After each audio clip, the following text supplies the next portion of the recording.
We count on the rich and famous to give us plenty to talk about. And psychotherapist Dr. Robbie Ludwig joins us on the couch for all the dish. Good morning to you, Good beautiful. morning. All right, so let's talk about Beyonce. Who's certainly rich. Yeah, very rich. Yes. And she's earning a new coveted spot on the cover of Time 100's magazine, and she's one of the most influential people here. Quite an honor for a female. Absolutely. And Beyonce is somebody who sings, she dances, she writes.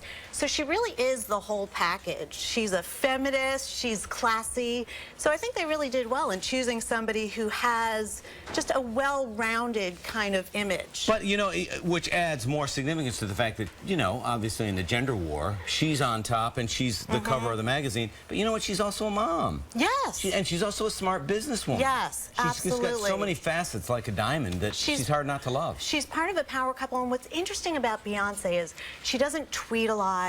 You don't see pictures of her first child, wedding photos. She's not overly exposing herself in the media. For her. And so right now, in a time when everybody is posting everything, and I'm guilty of it too, she also has a little bit of mystery surrounding her. So she's part of this very powerful couple. She is a mom, she's a wife, she's a feminist. She has President Obama's private number. Yeah. How many people can claim that? Yeah. But she really has taken control of her image in a very positive way, which impacts women. Sounds just like our next guest we're going to talk about. You go from that extreme to Miley Cyrus. Right. Now, Miley should take note from Beyonce.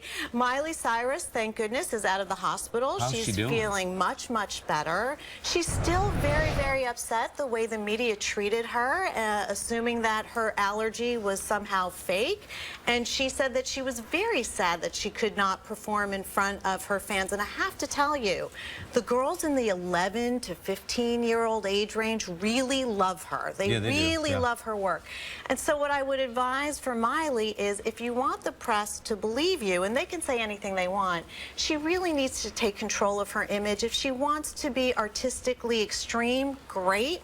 But in terms of the over-partying, people will assume the worst. She just needs to know that. Yeah. All right, let's talk about Bryan Singer, the director of the upcoming movie X-Men. Now, he finally has made a response to that sexual abuse claim. What did he actually say? Right.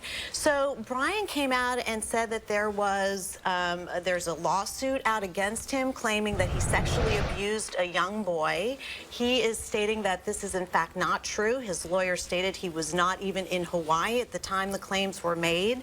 And of note, the person who is making the sexual abuse claim is also accusing other people who also deny it. So it's a little bit of the he said kind of claim, and as with any sexual abuse, it's behind closed doors. So it's really a matter of credibility. Who's more credible in their story? So I think it's very smart of Bryan to come out before the story gets too ugly. Do you think he was pressured by the studio, or do you think this is something he really wanted to do? I'm sure nobody wants to come out and talk about a sexual abuse claim, especially when it's a young boy. I'm sure the studio was behind it and said, listen, this lawsuit is not going away. It's just going to get uglier. Let's take control of it. Let's put it out there in the media. Your story, you're credible, and let's see if we can make it go away. And I heard he's actually not going to attend any of the premieres and events, so he doesn't detract from the film and listen, itself. I don't know what's not true and what is true. Obviously, none of us do, but there are sick people out there who will make false claims. It does happen, but then there are people who truly are sexually abused. So let the courts I hope it gets decide, resolved. Right, let the courts, All right, thank you, Robbie Ludwig. Thanks for sharing your insights. And we'll see you next week. Yes, look forward to it. Look at that, and we're going to tweet about it. Oh, good. Yes, we'll definitely tweet about it. All right.